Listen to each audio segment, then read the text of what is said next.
Hello, my name is He Yi-en, and I'll be doing problem set 2, question 4. A pilot is supposed to fly due east from A to B, and then back again to A due west. The velocity of the plane in the air is v, and the velocity of the air with respect to the ground is u. The distance between A and B is L, and the plane's airspeed is constant. For part A, if u is equal to 0, find the round-trip time. We know the formula for velocity is equal to distance over time. So by rearranging that formula, we can get time is equal to distance over velocity, or t is equal to d over v in short. Because the plane flies from A to B and back to A again, and the plane's airspeed is constant, we get 2L over v, which we can set as the term t0. For part B, if the air velocity is due east, find the round-trip time. When the plane flies from A to B, it is going with the wind. Therefore, the velocity from A to B is equal to v plus u.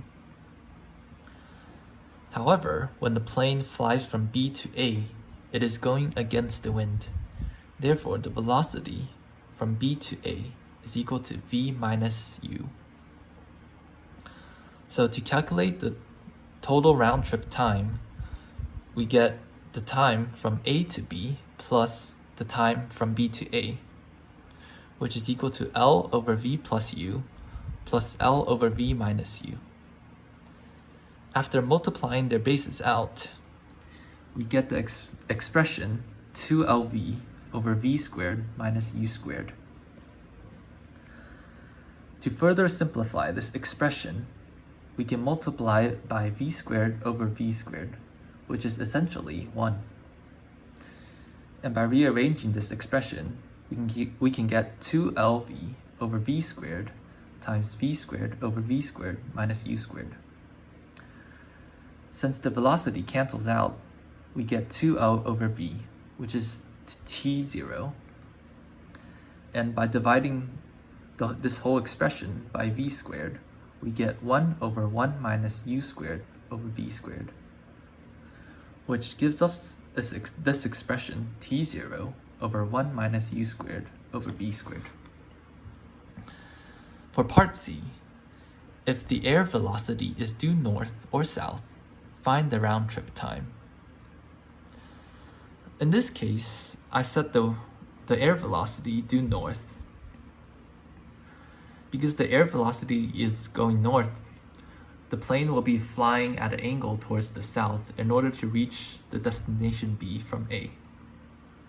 Therefore, it will form this triangle here, and we can use the Pythagoras to find the distance from A to B, which is equal to the square root of v squared minus u squared. So, by adding the time from A to B and B to A, we get the expression L over the square root of v squared minus u squared plus L over the square root of v squared minus u squared, which gives us 2L over the square root of v squared minus u squared. We can further simplify this expression by multiplying it by v over v, which is essentially 1 again. And by rearranging this expression, we get 2L over v times v over the square root of v squared minus u squared. For this part, it gives us t0, and by dividing v for everything in this part, we get 1 over the square root of v squared minus u squared over v squared, which simplified is equal to t0 over the square root of 1 minus u squared over v squared.